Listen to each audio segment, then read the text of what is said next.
Welcome back, brothers and sisters. I am Braden. This is Langley Outdoors Academy, the place where we not only talk about what's going on in the gun world, but also how we're going to fix it together. And the content that I'm about to show you is coming out of Congress yesterday, because there was some amazing greatness for 2A freedom, things that I finally heard on congressional stage, and also some abject stupidity brought to us by the high-waisted fiend. You're going to love every second of this. Make sure you guys hit that like button, subscribe to the channel, and turn the notification bell on, and let me hear you in the comments. This content is made possible by American Hartford Gold. I'm going to say a quick word from them, and then we are going to jump right in. The content today is brought to you by American Hartford Gold. And brothers and sisters, with everything popping off around the world, wars cracking off, we've got inflation issues, we've got stock market volatility, we have cash concerns, we have oil concerns. It's a good time to take a look and at least know your options with American Hartford Gold. They are dedicated to offering gold, silver, platinum coins and bars for your investing needs. Whether you want to do it delivered to your door or you want an IRA, Roth IRA, 401k, TSP, they've got options. This is something you guys should check out. At American Hartford Gold, they aim to educate clients about investments in the precious metal industry, strive to provide unparalleled customer service built on trust, integrity, and absolute transparency, while holding a goal of achieving 100% customer satisfaction. Click the link in the description or call 844-727-3199. That's 844-727-3199 or text Langley to 65532. Again, that's 844-727-3199 or text Langley to 65532. All right, beautiful people, we have got to talk about some stuff, but I would be remiss if I didn't start off with an opening appetizer of Jerry Nadler, the high-waisted fiend, as we call him on this channel, leaving out some pretty important words out of that really, really important Second Amendment. Listen to this little exchange. This guy, check it. I do want to comment on what Mr. Massey just said.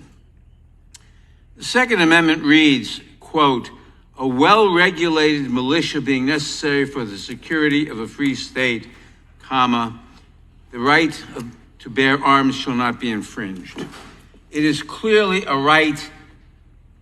The founding fathers, the framers, were opposed to standing armies. They thought that those were instruments of tyranny and that a militia is what should be had. And the Second Amendment was a guarantee, was framed as a guarantee that you could have a militia, a well-regulated militia being necessary for the security of the free state. You kind of left out that little for the people. The right of the people to keep and bear arms. And then he pivoted really quickly into the militia because they didn't like standing armies and the founding fathers. So he just leaves out for the people because there hasn't been a court decision that supports that part, like called Heller. Guys, you cannot make this stuff up. This is one of the leaders in the Democratic Party. This is the chairman of this committee. Actually, he's not the chairman right now. This is the judiciary. And this guy is actively saying and misquoting the Second Amendment specifically to read out for the people to keep and bear arms. I mean, like, it's just getting comical at this point. But I wanted to start off with that little delicious dish because then we get to the part where I really am so amped to hear this coming from a congressional member because you typically don't hear this a lot, particularly in committees. The thing that I'm about to show you is by a Representative Armstrong, I believe out of North Dakota, and all of these clips are available at the Gun Owners of America Twitter feed, by the way. But let me show you what this one said, and this is a key point, and then we got Massey right behind it. I also just find it massively interesting that we don't apply the Second Amendment or the First Amendment in the same way we apply the Second Amendment. They're right next to each other in the Bill of Rights. You can't have the most narrow possible reading of the Second Amendment and the most broad reading of the First Amendment.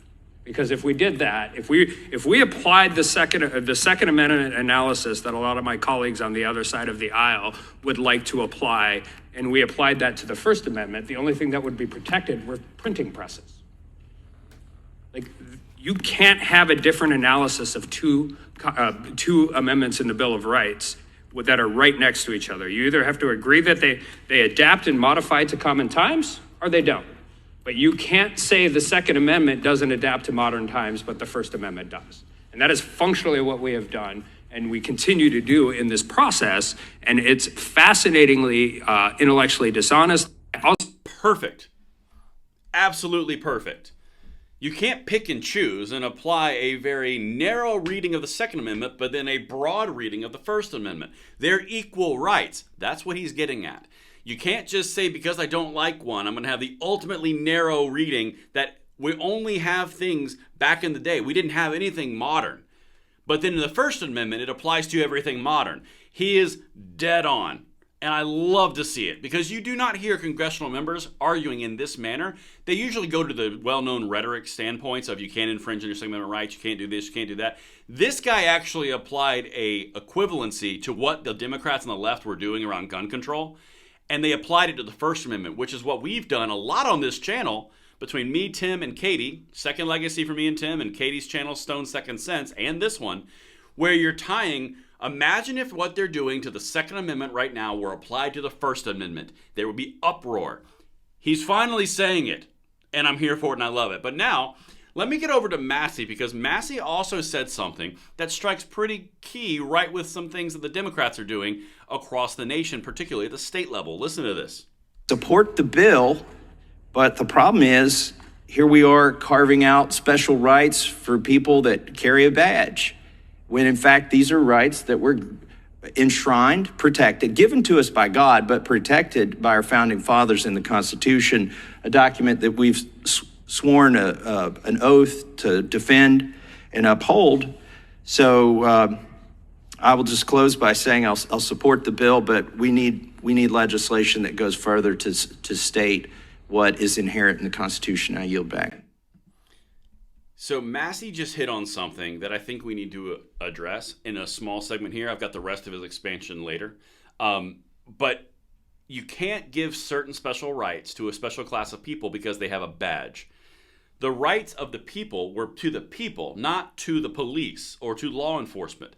The rights of the people to keep and bear arms, Nadler forgot that part, little key point, is applying to the people, not the people who have badges. That's his whole point. And the reason that that's so important, if you look across all blue states, all the gun control they've been instituting, it's always had carve-outs for people with badges.